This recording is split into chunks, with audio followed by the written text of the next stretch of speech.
Hello there. I'm happy to see you here again. My Simple English podcast number 2. In this episode, we will try to continue our previous topic. Obviously, vocabulary has been increased, and this is what we need actually. We will learn new words about illnesses and rise awareness about the change happening to our body. First, we will try to talk about illnesses happening inside, and the next, we will try to talk about illnesses happening outside of our body.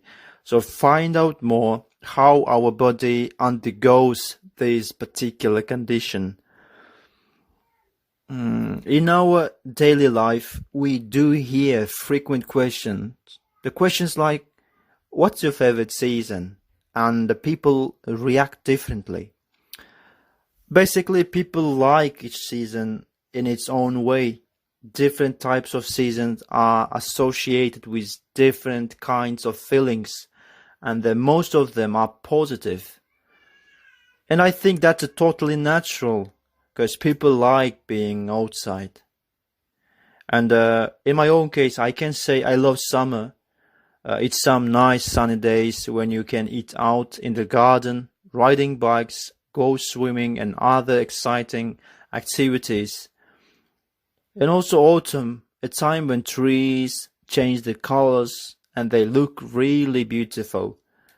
And someone likes winter.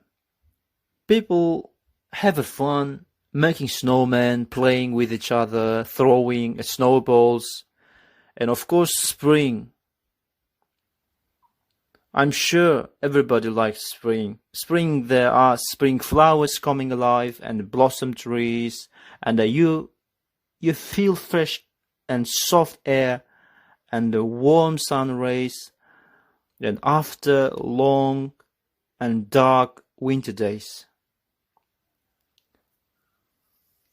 So, despite of those description of the nature of the seasons that people like, we have another side of a coin, something quite negative. And I will explain why. Once my workmate didn't come to workplace, so we were lacking this member of our staff due to illness. So he was sick. He had a state of being ill. To be precise, he catched a cold. The cold, it's a common infection, especially in the nose and the throat, that often cause a cough, slight fever, and you will start to sneeze. Probably you feel tiredness. So my workmate appreciated the nature, enjoyed the time spending outside, but something went wrong. So consequently, he got a cold. So this is what you expect when you ignore people's care. They told, don't stand out there in the cold for too long. Come in here and get warm. But unfortunately, he didn't listen. But surprisingly, he blamed the nature, not him. What do we understand? Does the change of seasons mean we are more susceptible or vulnerable to cold, flu, or other respiratory problems? These two words, susceptible and vulnerable, they are adjectives, have quite similar meanings. If something is susceptible or vulnerable, it means they are easily influenced or harmed by something. So there are many irrational fears, doubts, false ideas needed to be dispelled.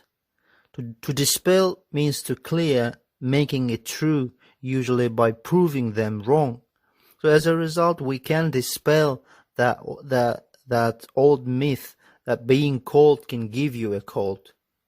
So you have to be infected by a virus to catch a cold or the flu. Flu and illness, like a very bad cold that makes you feel hot and weak. After all, you will probably get sore throat. It's the back part of your mouth, a hollow part inside your neck. Temperature becomes hotter than usual. Bunch of those feelings of body change cause a headache. So pay attention here, please. We use the combination of two words, parts of the body, head in our case, and the verb to ache. That means to have a continuous pain, which is unpleasant. Inside your head, so it's a headache. So in the same way, and there's the same meaning, you can combine earache, backache, stomachache, and so on. So the person whose job is to treat people who have illnesses, it's doctor. So if your body aches continuously and gets worse, just don't risk and see a doctor. However, visit a dentist if you've got a toothache. He examines its condition and repair. Oof, it's not so good place to visit actually.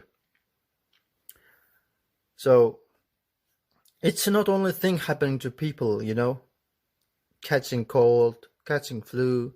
All the seasons are cause some accidents people used to involve most. For example, sunstroke, frozen slippery stairs, slippery floor, and we can continue this list. So now is second part of our episode, the kind of accidents or kind of illnesses which can happen out of our body. So people have accidents. It's something bad happens to them that cause injury. It hurts you and you feel pain in part of your body.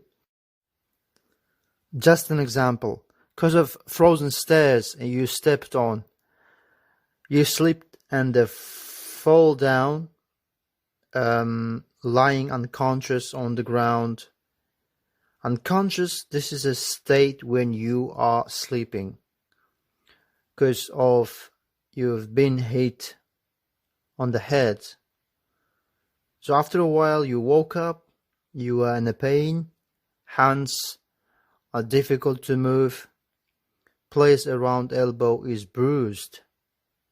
So you can notice dark areas on your skin, so you've been hurt and they are swollen. It's bigger than usual.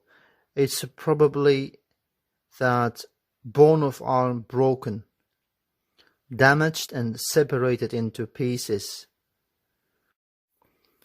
So it's time for a treatment. It's an attempt to cure an illness or injury provided by a doctor. So he ought to put a bandage on it. Bandage, piece of cloth that doctor tie around an injured body. Fortunately, you didn't cut yourself, so there is nothing to bleed. To bleed means a blood coming from a place in your body. But if you did cut and if your wound is serious, the doctor sews a cut together using small pieces of thread. We call them stitch. So it's a proper wound care to minimize appearance of scars. So additionally, argument happens between peoples, especially youngsters, at the school time. So they have a fight and come home with a black eye, an area of skin around the eye that has gone dark because it has been hit. Another situation. In the kitchen, there is always a chance to hurt yourself by fire or heat, accidentally. We spend many times cooking, so quick treatment is using a appropriate medical cream, a soft substance you rub into your skin. And that should be by doctor's prescription, of course. That's all for this episode, and take care of yourself. Goodbye.